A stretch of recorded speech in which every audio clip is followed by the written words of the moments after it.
The Tilba region is a collection of small, beautiful towns nestled in the foothills of the New South Wales south coast.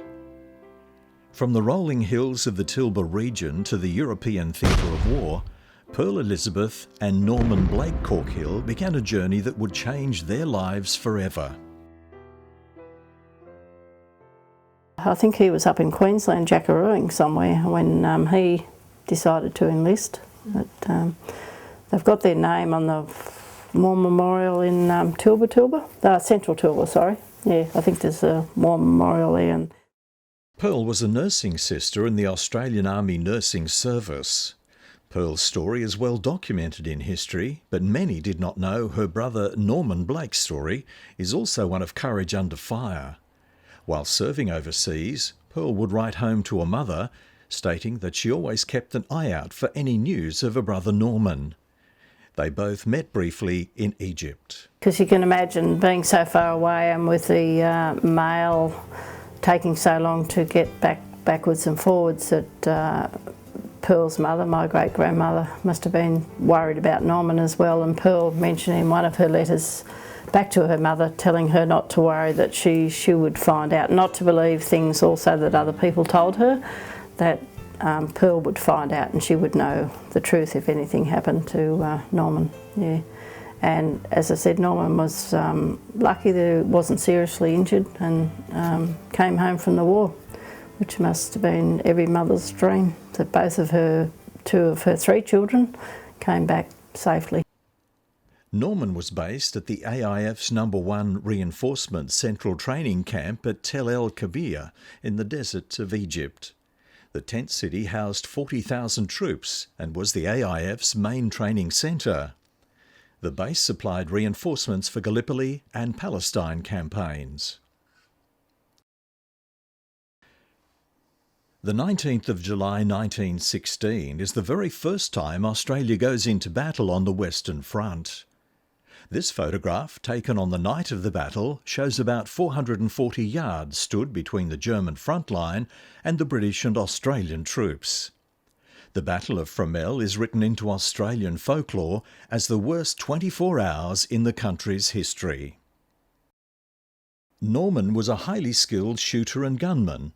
He was tasked with the job of a machine gun instructor attached to the 8th Brigade, part of the 30th Battalion. The 30th Battalion, raised in New South Wales, was sent in to assist the 31st and 32nd Battalions in a support role, carrying ammunition to assault troops during the Battle of Fromelles. The situation became dire and the 30th Battalion were committed to fighting. Many men from this unit died that night. In early 1917, after the Germans withdrew to the Hindenburg Line to shorten their attacking lines, the Australian units conducted a brief advance to follow them up, during which the 30th Battalion entered Bapaume. In May 1917, while serving in France, Norman was wounded by flying shrapnel but managed to remain on duty.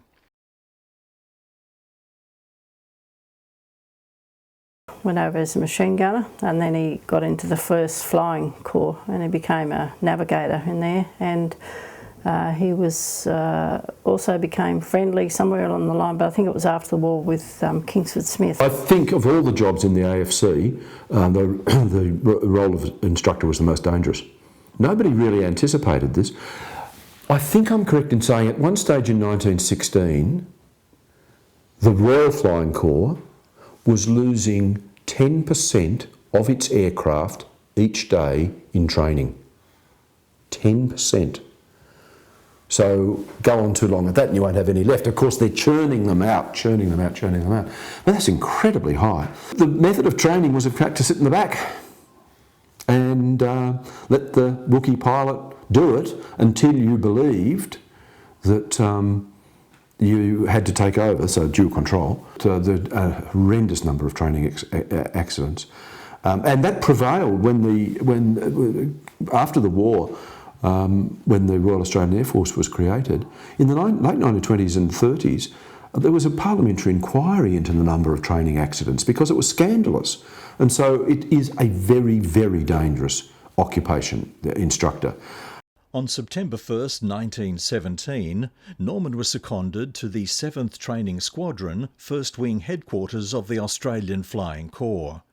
His job was navigator and machine gun instructor. In this role, he trained pilots and navigators in all aspects in the use of onboard machine guns. The majority of trained pilots had less than 20 hours flying time. Life in the Australian Flying Corps was incredibly dangerous, with 44% of airmen being killed or wounded during training or in battle. Norman was a contemporary and personal friend of Sir Charles Kingsford Smith and was well known to many other pioneers of aviation in Australia. And I can remember going to visit my Uncle Norman's place in Narooma, and his widow, he didn't get married till he was about 64 or 65, and I remember some memorabilia there as well, and there was presents there from Kingsford Smith. Norman took leave to study a technical wool course at Leeds University before returning to Australia in 1919. And also Pearl kept her mother up to date with what was happening with Norman when they were both overseas, and she saw him a few times, mostly in France. He was up on the front in France, and she did catch up with him a couple of times over there, so she said in her letter to her mum. And they were both lucky that they escaped. Norman was hurt very slightly at one stage, you can see from old letters, but luckily both of them survived the war. And Norman died though in 1974, yeah. And Pearl died in 1985 at 98, nearly 99. So. After a long career working for London and Lancashire Insurance Company, he returned to Narooma. Norman Blake Corkhill married late in life and had no children. His grave is located at Narooma Cemetery near his beloved sister Pearl Corkhill. Lest we forget.